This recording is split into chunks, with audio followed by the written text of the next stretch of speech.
everyone. This is Heather Baker here. I just wanted to pop on and try to get, honestly, just try to get motivated to continue to push for answers on my son Caleb's case. So I'm going back through the letters that I've written, just trying to piece it all together, for myself. So, like, I have a whole letter, like a kind of a cover letter that I'll send out to Congress. But I also have this nice little document that I've been working on. And this document just kind of outlines like all the shocking parts of Caleb's death. In a way that's kind of third person, talking about, the autopsy conclusion, the phone records,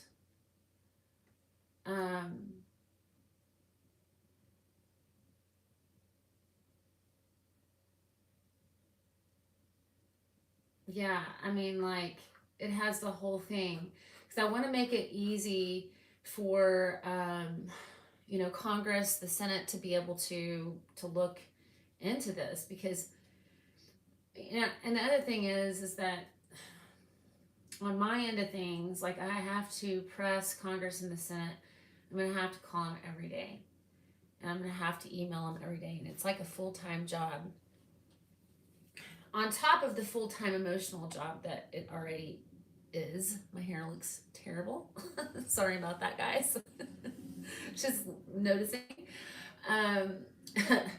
But anyway, I'm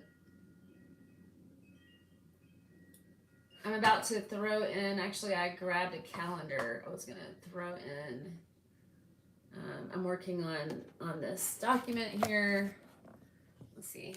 I don't know if I can turn the, yeah, I can. Check it out. See, I'm right here. I'm just gonna do that. You'd probably rather see this than my face. So I'm just gonna insert an image from my image. Upload from computer. There it is. Desktop. No, desktop. And it's gonna be the calendar, the January 2020 calendar, and I need them to reference it. I'm just gonna make that a little bit smaller so it's not so obtrusive. So anyway, here's what I have. PV2 Caleb Smither entered the Army on May 28th, 2019. He completed basic and AIT training as a 91 Lima at Fort Leonard Wood and was subsequently stationed at Fort Bragg November 28th of 2019 as part of Echo Company 37th Brigade Engineer Battalion, 2nd Brigade Combat Team of the 82nd Airborne Division.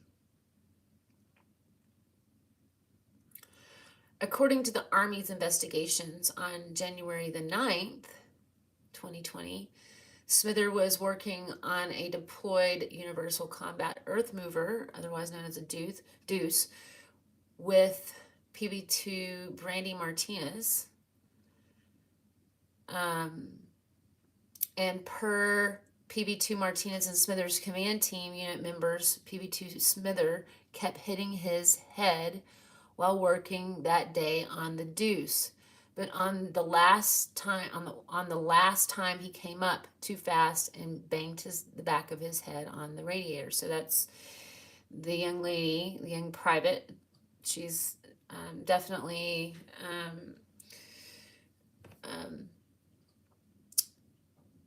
not a private anymore. She's definitely ranked up by now.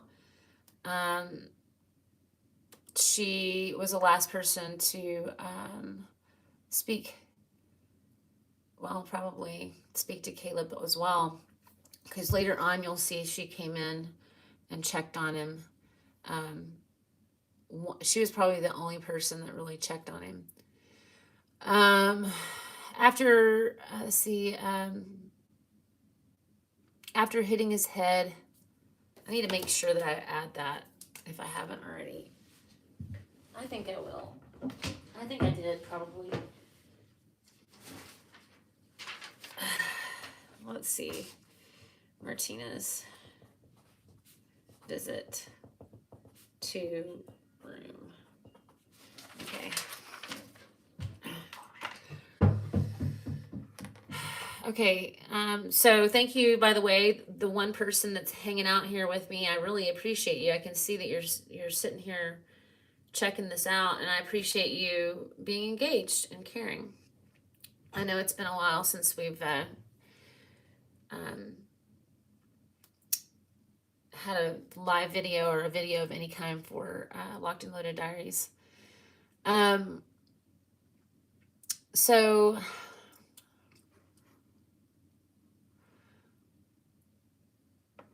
after hitting his head, Caleb reported the issue the same day to Second Lieutenant David Orr, and PV2 Martinez witnessed the incident.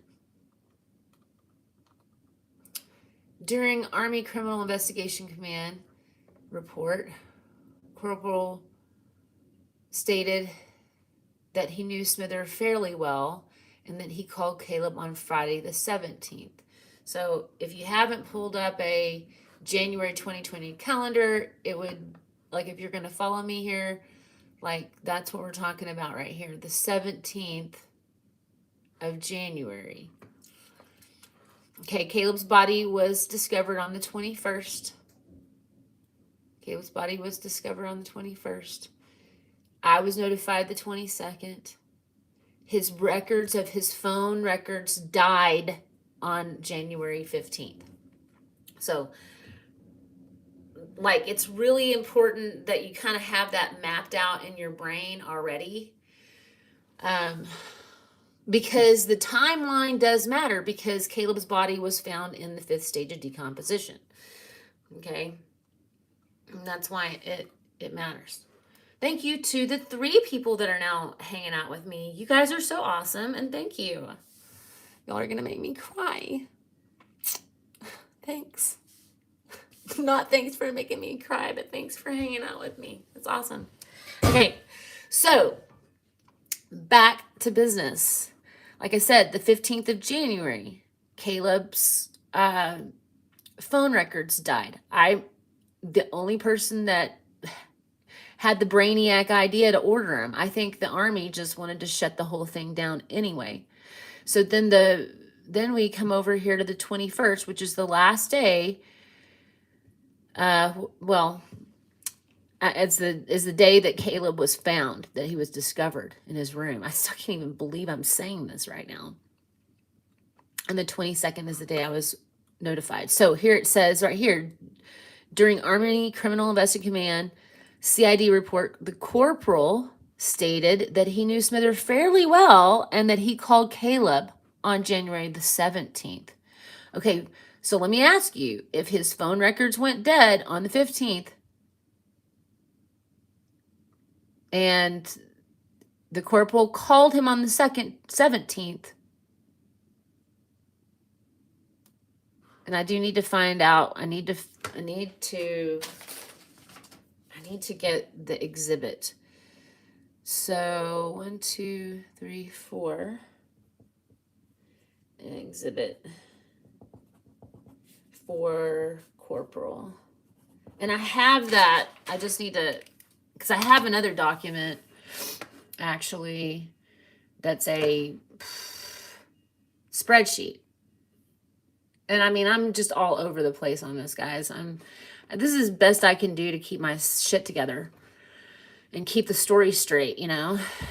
So I need to add, the reason I'm adding an exhibit number right here is so that Congress, when they read this, they can go back and, you know, see where that is. And actually, I need to do that for all of this. It's just a matter of sitting down and doing it. Okay, so, which is a freaking ton on my heart, but anyway, whatever. Corporal claims to not have noticed any changes in Caleb's behavior when he spoke to him. This is for the call on the 17th. So maybe I should put that together. Okay, so the corporal claims to not have noticed any change in Caleb's behavior when he spoke to him. It's because he didn't call him. Maybe he called him, but like he said, there's no phone records. It says that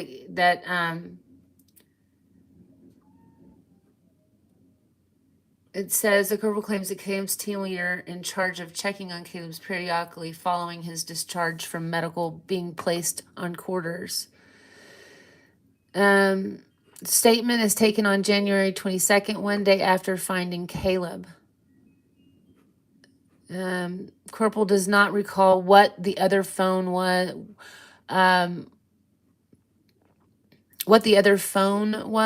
that he called Caleb on. Instead of using him, I'm going to say Caleb. When questioned by the CID states that he was unable to find the call log on his phone. See? And they're taking this as fact. You know? Unbelievable. Unbelievable.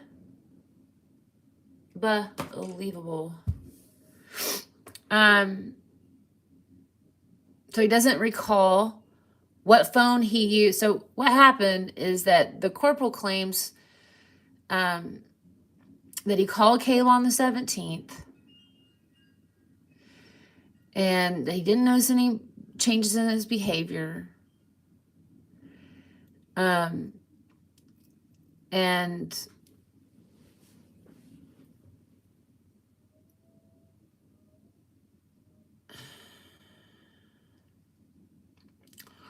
that he, whenever he used the phone, he didn't have record of calling Caleb on the 17th.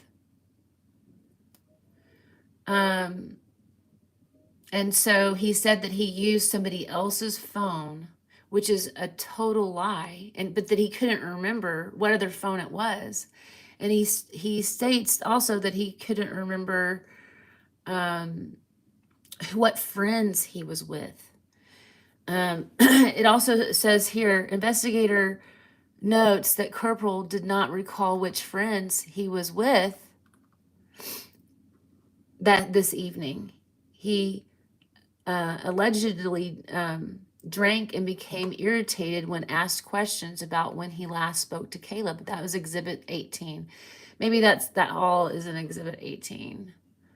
Maybe I shouldn't be so picky. And I feel like if you read Caleb's CID investigation, it's just like a crapshoot. It's like so hard to put everything together because everything is redacted. Names are redacted.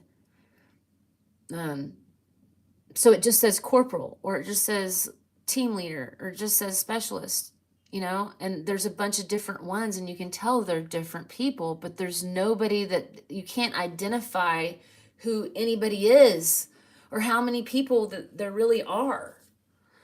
And that's the frustrating part.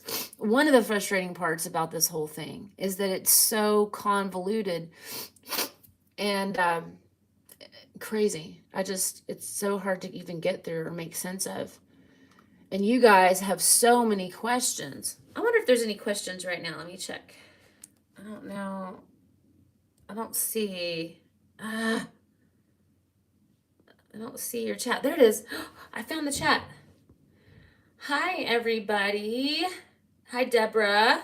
Hi, Freedom Rings. Yes, thank you so much for hitting the like button. If you already have, I appreciate it. And if you haven't already, please, thank you so much. Oh, thank you. FAAFOKey. You guys are so great.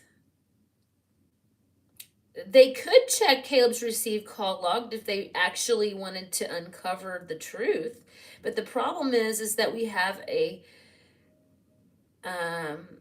cover up. They're just trying to cover their own asses. I have Caleb's call log that I ordered from AT&T.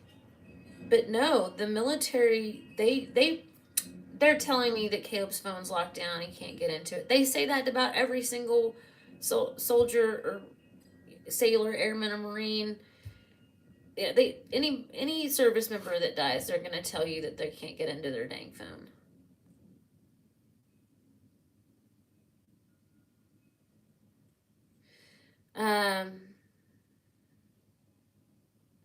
Freedom rings. Your perseverance and due diligence will bring justice for your son and hopefully many others. Never give up. Well, I kind of have, guys. I'm not gonna lie. It's been really hard lately. The last, I would say, ever since the elections, and I was just so perturbed by the whole elections in so many different ways. And I'm not choosing sides. I kind of just, at that point, I just said, fuck it. Pardon my language. I just said, screw it. You know, I like, these people are only out for their own selves and their own pats on their own backs and prestige and what have you. And so I kind of just shut down. I'm not gonna lie. And I know I have to pick up, you know, this task again, and I have to move forward. I have to pursue justice. Yeah, because it's not just about Caleb, you know. And so you might want to know like how you can help me. Like, I'm going to be reaching out to Jody Arrington. He's my congressman. I've reached out to him many, many times before, but I need to hit it hard because we need to reopen Caleb's case, and I need a congressional investigation because this is some bullshit, you guys. And yeah, Deborah Lentz, it's I mean, like, there's you just don't get anywhere with the military, and you don't get anywhere with the DOD or the military. It's crazy. The DOD won't even acknowledge the Brandon Act, which is an act to further protect our service members, but it's been written in as law. Congress wrote it in as law, but the DOD will not enact it. Thank you so much, Freedom. You're so sweet. You guys are always so sweet. That's why I was like, oh my gosh. Hey, hey, Okie 42, mama. You know, it's just really nice to have support. So thank you. Okay, I'm going to keep reading this because I really need to get through it. Thank you, guys. Okay, drying up the tears. Caleb always told me to stop it, to stop crying. I'm just an emotional woman, you know. Okay, that's not the answer. I'm a strong woman. Okay, let's turn this camera around for a second. I'm a strong woman, okay? but I have limits, you know. God bless America. Okay, putting on my strong woman mask. Got my cape going. Here we go. Gonna turn this thing around. I'm wearing Caleb's sweatshirt, see? I gotta show you the back of this thing. It's awesome. I remember when he bought this. He had just graduated from airborne school. Yeah, man. And I kept thinking to myself, dadgummit, I wish that I had have gotten one of those. Those are so cool, you know? And he took a cool picture of himself, you know, in the mirror with it. And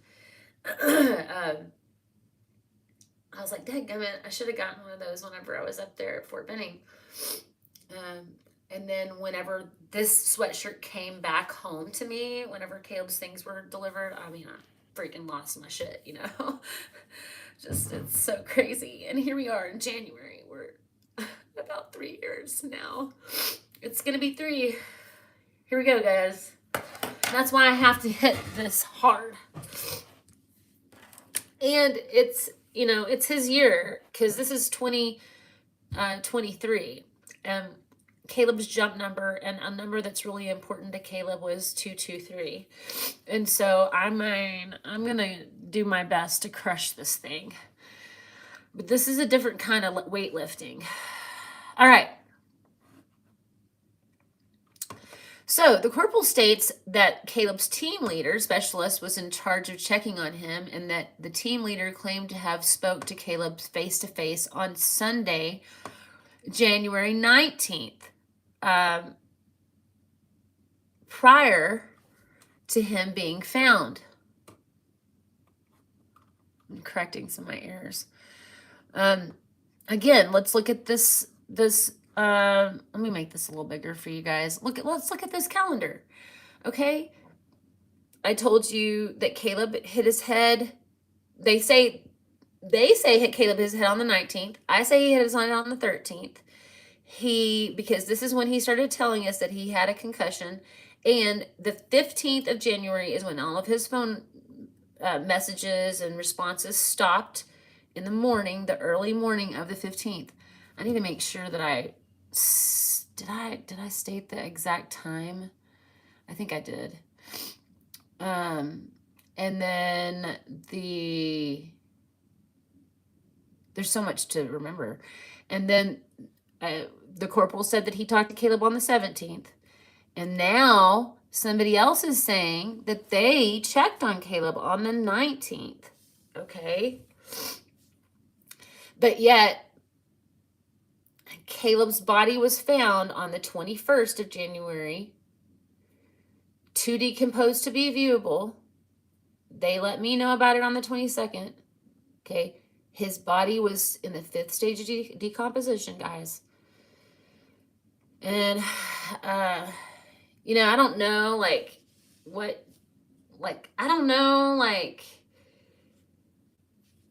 if people will,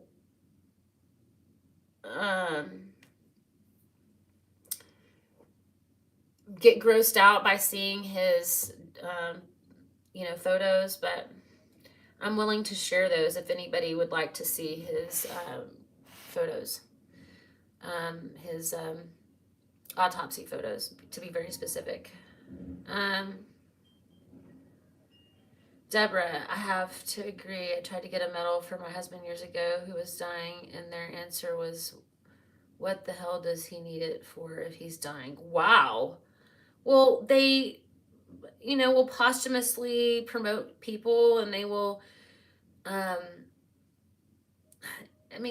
kinds of things. I think that those honors are important, and why would you give it if you're not going to really give it, God dang, man. Sorry, pardon me. I really need to be careful how I phrase things, probably.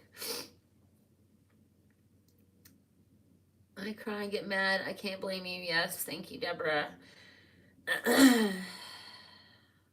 Freedom, taking a break isn't giving up. Yes, thank you, Freedom. I am not giving up if I take a break. I just had to. I just had to kind of take a break, and it's good for me to remember that I'm not quitting. Oh, Lizbeth, you're so sweet. Thank you so much for caring to even rewind and check out what I'm doing.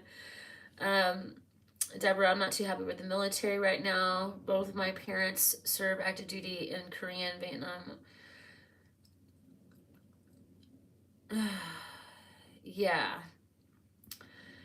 they will do that. They will deny anything that they can deny.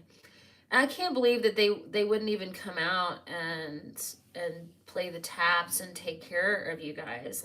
That's ridiculous. That is crazy. I cannot believe that they are denying military funerals. I know that they're not going to pay for it necessarily, but but you know what? Here's the deal. Your local your local Veterans of Foreign Wars, VFW, they should be able to do that kind of service for people. And I think they're the ones that actually came out and honored Caleb as well.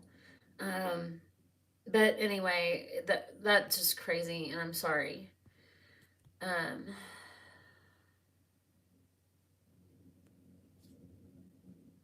my hubby was in the Army, Air Force, which is now Army. Yes. Thank you, Okie42. I mean, I'm really glad that you stopped that from happening because it's just not safe right now. Air Force and European theaters. Thank you. I will, Deborah. Thank you. I will keep fighting.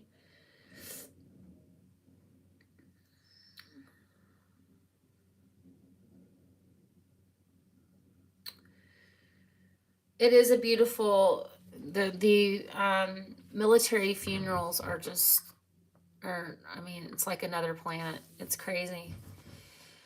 It was crazy being a part of Caleb's. That's for sure.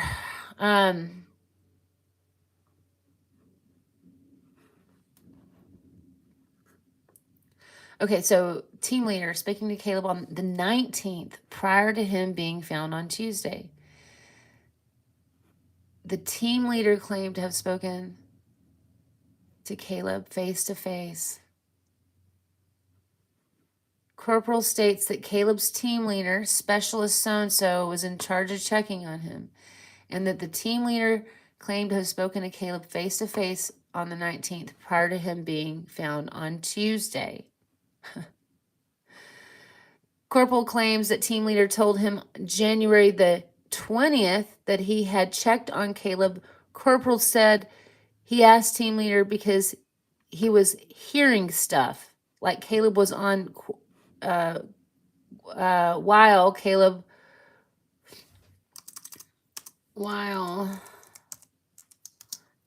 was on quarters. Oops.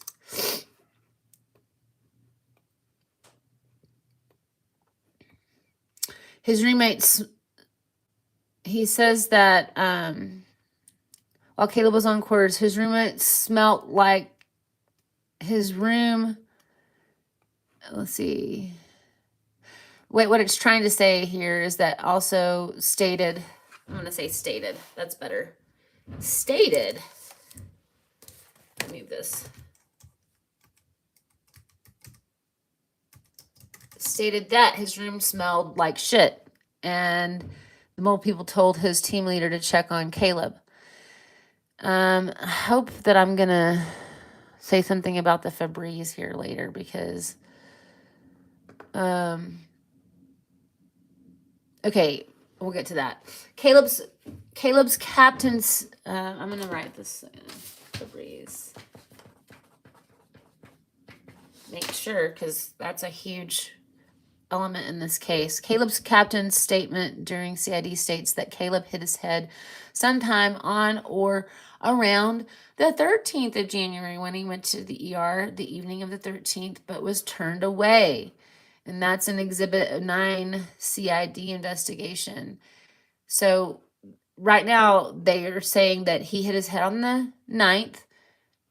That was the official report, but here's something where we have a, what is he? Captain. It is, he says it's possible the captain is confusing the 13th with January 14th. As the other statement says, he was told to leave the ER on his first visit and get his primary to treat him. Captain states that Second Lieutenant Orr notified him that Caleb had gone to the ER on the 13th. First Sergeant gave statement to CID that states Caleb was turned away from ER on the 13th and told he needed to reschedule with his primary care provider. Caleb's platoon sergeant and first sergeant on January 14th formation that Caleb had been turned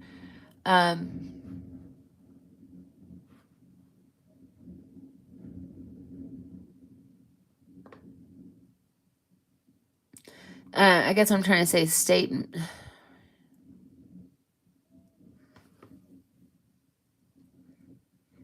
I guess they saw him on the 14th at formation.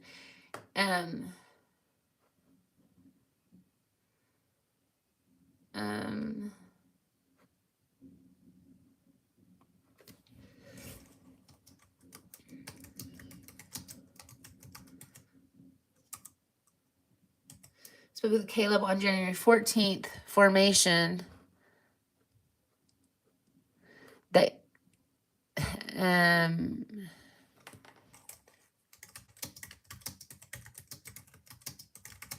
that Caleb had been turned away from the Maumite Medical Center the day before. Ooh. This is my daughter. Let me just hold on one second. Hey, Claire Bear, hold on one second, babe. Hold on one second. Are you working? Okay,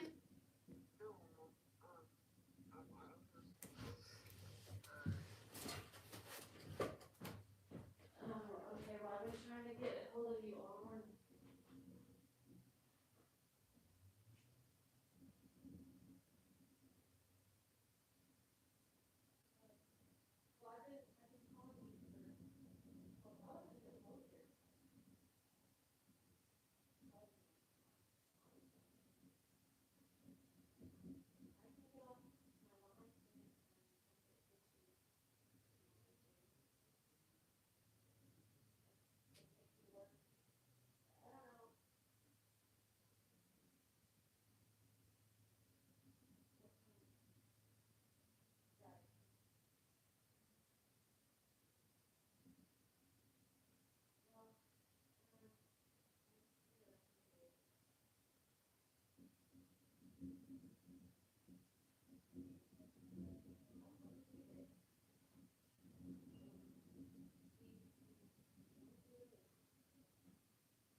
I'm so sorry, my friends. Thank you so much for hanging in here with me. It's a challenge sometimes to, now I lost my glasses, to raise a teenager. Here we go.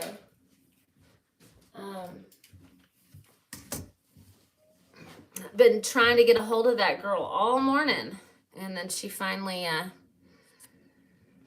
calls me. All right. All right. So here we are. We're about right here. Caleb's captain statement during CID states during the CID investigation states that Caleb hit his head sometime around the 13th. Went to the ER the evening of the 13th, but was turned away. And then they were talking about it being a possibility that Captain is confusing the January 13th with the 14th. See, it's like this is just a small portion, like a cliff notes, if you will. Let me grab this book.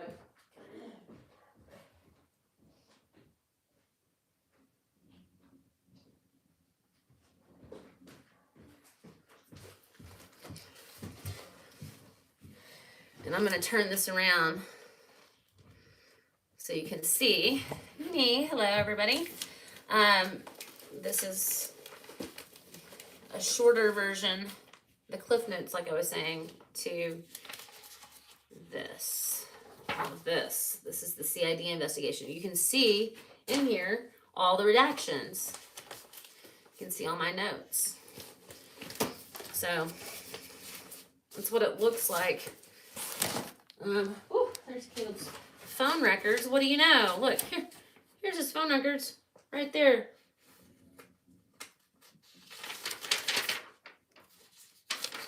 Yeah, the 15th right here. I have it highlighted. That's 5:42 in the morning on the 15th. Crazy. Okay, turning this back around so you can see what I'm seeing.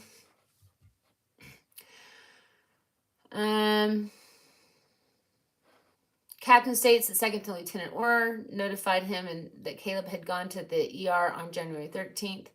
First Sergeant also gave statement to CID that states Caleb was turned away from ER on the 13th and told he needed to schedule with his primary care provider.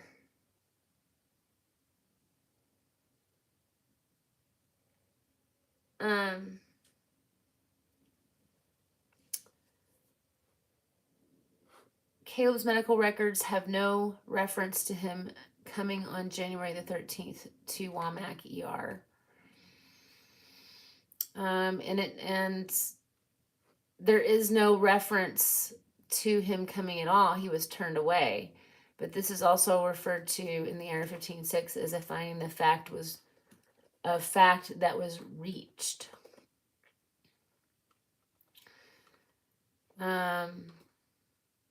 Caleb's roommate testified during the CID that he saw Caleb on the 15th or 16th in the middle of the day, and that Caleb had appeared to be sick, acting dazed, and could not look at light, and that Caleb would stay in the bathroom for an hour at a time. And that he said the 15th or the 16th. Well, it wasn't the 16th. It had to have been the 15th. Because Caleb's phone records stopped the 15th.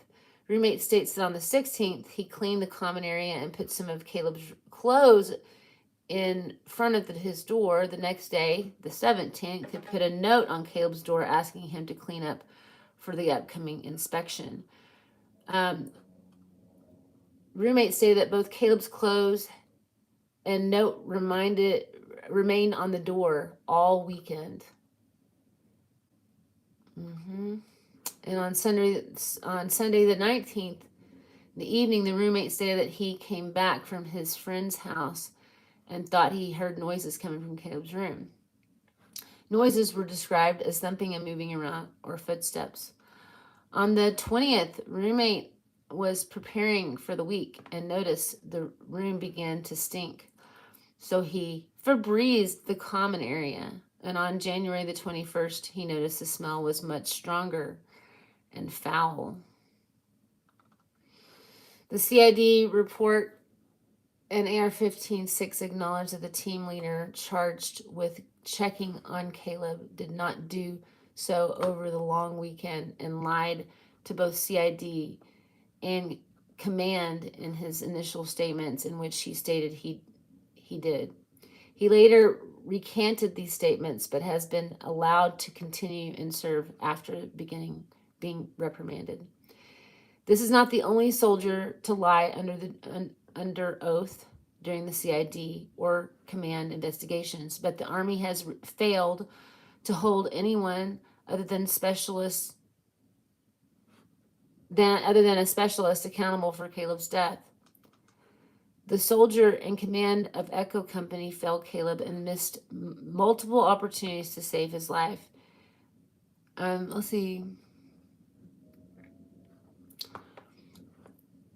By failing to properly monitor or check on him over a long weekend, and the Army has failed to hold anyone accountable for this failure that cost another soldier his life. On July 23rd, Miss Baker spoke to the phone call to Second Lieutenant David Orr regarding the accident. At this point, CID had not been able to determine when Caleb hit his head or answer other vital questions that Second Lieutenant Orr was able to answer when Miss Baker called him. Orr was helpful and was able to explain the event to Miss Baker. He stated that Caleb hit his head on the radiator the Monday before Martin Luther King 4-day holiday on January 13th. He went on to state that the accident occurred right after lunch between 1100 and 1330. And then he stated that Sergeant Easterling sent him home to